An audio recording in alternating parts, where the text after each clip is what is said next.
जय हिंद बच्चों, आप सभी को मेरा नमस्कार। कैसे हैं सभी?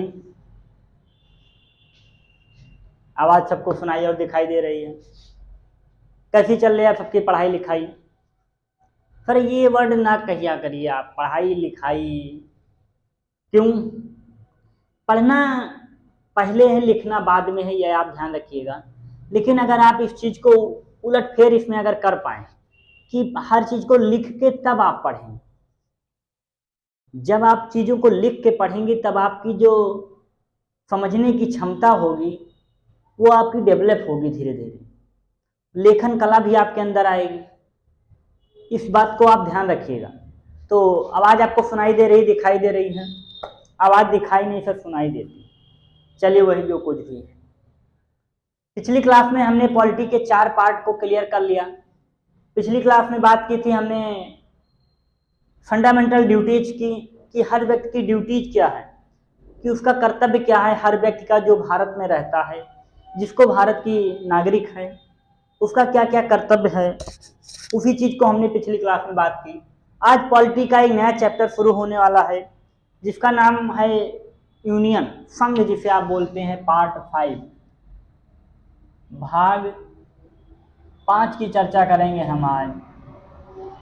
भाग 5 में हम क्या पढ़ते हैं? संघ के बारे में पढ़ते हैं। बड़ा आर्टिकल शुरू होता है यहाँ से 52 से लेकर के 151 तक। 52 से लेकर के 151 देख रहे हैं कहाँ से कहाँ तक जा रहा है। सीधा सीधा 199 का फर्क है। तो इसमें आपकी जितनी भी संघ की बात होगी, मतलब कार्यपालिका, संसद, भारत के महान्यायवादी, भारत के महालेखा परीक्षक, इन सबको यही निपटा देंगे। बड़ा चैप्टर है, कई क्लास आएगी इसके लिए, तब ये जाके क्लियर हो पाएगा। अभी तक तो आप भारत के बारे में रहने काबिल हो गए, अधिकार क्या क्या मिला। अब आपकी ये जो गवर्नमेंट है, ये सरकार है, ये कैसे चलती है, हम इस बात को इस अब अपनी आगे के पार्ट में समझेंगे कि हमारी ये सरकार जो है ये कैसे चलती है। मतलब अब आपका वोट का मामला आ जाएगा, जिसे आप मत बोलते हैं। पूरी सरकार को समझने की कोशिश अब करेंगे अब हम, कि कैसे ये कौन प्रधानमंत्री बनता है, कौन राष्ट्रपति बनता है, इसके पीछे क्या क्या चीज़ें होती हैं, कौन भाई पावर किसको कितनी है। पूरा माइंडसेट एकदम क्लियर करके चलेंगे अब।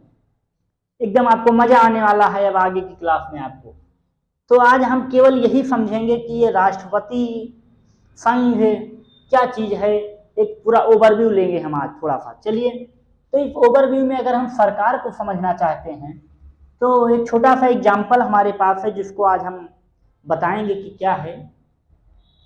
आपकी पूरी गवर्नमेंट एक आपके परिवार की तरह चलती है। अगर आपको गवर्नमेंट को, सरकार को समझना है तो आपको अपने परिवार को समझ लेना है, बाकी सारी चीज़ें के लिए। जैसे कि देखिए, एक परिवार में क्या होते हैं, आपके बाबा जी होते हैं। देख रहे हैं शुरुआत में यह हाल है मार्कर का। शुरुआत में आपके सबसे बड़े ऊपर कौन होते हैं? बाबा जी। शुरुआत में मालिक ये हैं। इनके बाद कौन है? आपके पिताजी।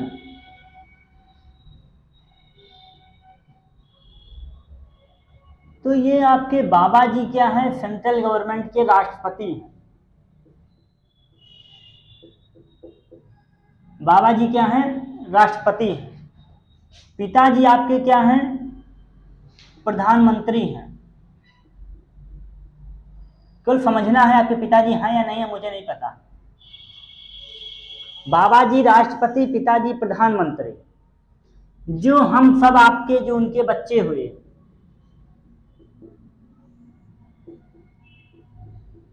ये सब क्या हुए? मंत्री हुए या सहायक हुए। जो आपके लग्गू भग्गू सरकार में लगे होते हैं, ये मंत्री हैं, वो विधायक हैं, वो चमाजीर हैं, ये सब चीजें होती। बस इतनी बात को कह के खत्म करेंगे पूरी सरकार को। अब समझने की कोशिश करिए। घर में जब आपके बाबा जी बुजुर्ग हो जाते हैं, थोड़ा काम धाम से छोड़ के अपने बेटे को सौंपते हैं जिम्मेदारी, तब यहाँ बात आती है कि जब आपके पिताजी को कोई नया काम करना होता है तो बस वो जब बातचीत सब सोच लेते हैं, मन में पूरा लेखा जोखा तैयार कर लेते हैं, तब अपने बाबा जी, वो अपने पिताजी से बोलते हैं कि हाँ ये काम होना है, जरा देख लीजिएगा। ये काम होना है, थोड़ा आप देख लीजिएगा, बाकी क्लियर हो जाएगा ये सब ऐसे ऐसे में। तो ऐसे ही प्रधानमंत्री होता है, जब काम होने को एकदम लास्ट आता है तब केवल राष्ट्रपति के पास जाता है कि ये देख लीजिए आपको सिग्नेचर करना है। तो ऐसे पिताजी और प्रधानमंत्री का रिलेशन यहाँ से आप समझिएगा कि बाबा जी का काम सिग्नेचर का देख रेख का लास्ट वाला स्टेप है, ऐसे राष्ट्रपति का काम केवल क्या है, सिग्नेचर का काम। क्लियर? वास्तविक शक्ति कोई नहीं होती राष्ट्रपति के पास, वास्तविक पावर किसके पास है, पिताजी के पास।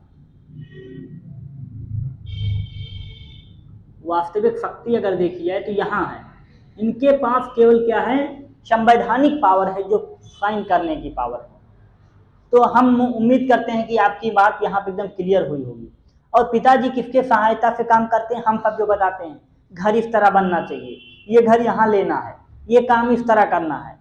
तो हम सब हो गए उसके मंत्री परिषद की पूरी कहानी, मंत्रिमंडल पूरा हो गया। और उसी मंत्रिमंडल का मुखिया क्या कहलाता है, प्रधानमंत्री।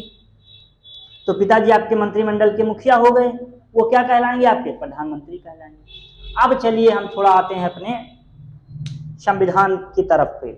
यहाँ तक मामला हम मानते हैं क्लियर हुआ होगा कि पिताजी और राष्ट्रपति को आप कैसे समझें सरकार को। चलिए कोई बात नहीं।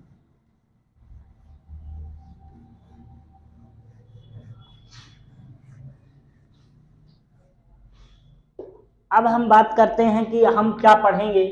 तो सबसे पहले अगर देखा तो किसको पढ़ना है, बाबा जी को, मतलब हम राष्ट्रपति जी को पढ़ेंगे, जिसे आप प्रेसिडेंट बोलते हैं, राष्ट्रपति, प्रेसिडेंट। प्रेसिडेंट कहाँ से कहाँ तक बात करेंगे, 52 से लेकर के 51 की बात करेंगे। राष्ट्रपति का पद हमारा महारानी विक्टोरिया के पद से लिया गया है, केवल कहने का पद है, ये कोई वास्तविक पावर नहीं है इनके पास, बस केवल संवैधानिक पावर है राष्ट्रपति के पास। ये सब कार्यपालिका के हकदार हैं, कार्यपालिका में सम्मिलित होते हैं लोकसभा, राज्यसभा, आपके राष्ट्रपति का सम्मिलित रूप होता है संसद। क्लियर? तो इस राष्ट्रपति में हम एक एक करके इतने आर्टिकल पढ़ेंगे। आपको पता है कि अभी के राष्ट्रपति आपके पास कौन है, वो सबको पता है, बताने की कोई ज़्यादा ज़रूरत नहीं है। बट आपको हम अभी राष्ट्रपति में ही जितने आपके राष्ट्रपति हुए हैं अभी तक के, उनमें से जो इम्पोर्टेंट हैं, जैसे doctor Rajendra Prasad, doctor APJ Abdul Kalam, बहुत प्रेरित करते हैं मुझे। इन सबको हम एक क्लास में आपको बताएंगे सारे राष्ट्रपति के बारे में। तो हम बात करते हैं आर्टिकल 52।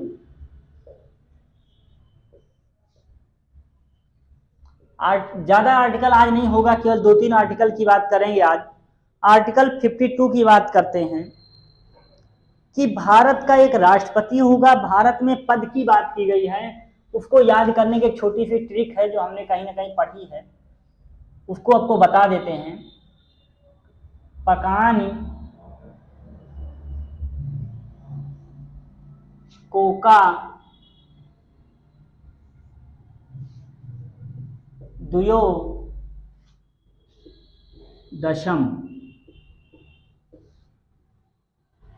जितना पढ़ते चलेंगे 51 पास है, 52, 53, 54, 55, 56, 57, 58, 59, 60 और 61। ये आपको छोटी सी ट्रिक है, पकानी कोका दुयो दशम, जिसमें कुछ आपको बता देते हैं, बाकी आप ढूंढेंगे। तो पा का मतलब होता है पद, का का मतलब होता है कार्यपालिका, ना का मतलब होता है निर्वाचन, को का मतलब होता है कोटा। तो हम आज ये नोट कर लीजिए इतना, तब इसको इरेज करें। पहले एक एक वर्ड को लिखेंगे, इसका मतलब हम समझते चलेंगे। पकानी कोका दुयो दशम, माँ का मतलब महाभियोग, सा का मतलब शपथ, दा का मतलब दशाएं, या का मतलब योग्यताएं, दो का मतलब दोबारा निर्वाचन। बस इतने बात है और कुछ नहीं। नोट कर लीजिए, इसको इरेज करते हैं। तो हम आर्टिकल 52 की बात करते हैं और पहला वर्ड हमारा है पा। क्या है पा? पा का मतलब होता है पद की बात की गई है, राष्ट्रपति का एक पद होगा।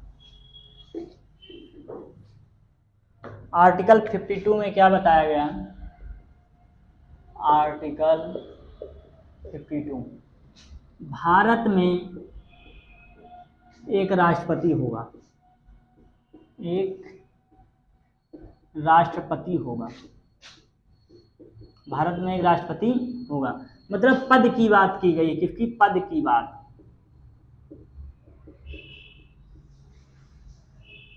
भारत में राष्ट्रपति के पद की बात की गई है आर्टिकल 52 में।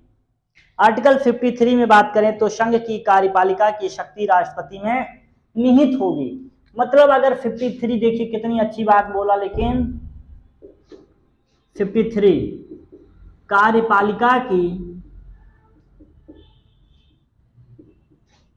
कार्यपालिका की शक्ति राष्ट्रपति में निहित होगी।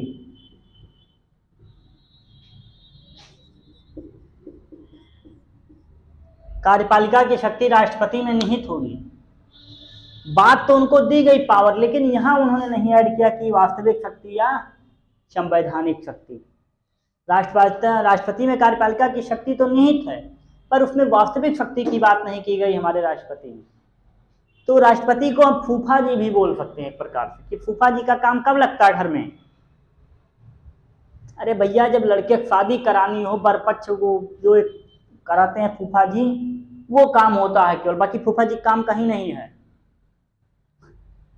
ठीक, तो ये बात हमारी रही आज की क्लास की। और राष्ट्रपति का ओवरव्यू मैंने आपको दे दिया। कल की क्लास से हम लोग राष्ट्रपति को एकदम 1 बाय 1 सीरीज में शुरू करेंगे। ये आज आपका केवल ओवरव्यू रहा राष्ट्रपति समझने का। कहीं ना कहीं आप कुछ पढ़िए, फिर आइए हम बात करते हैं। ठीक है बच्चों, मिलते हैं हम अपनी अगली क्लास में। जय हिंद आप सभी को।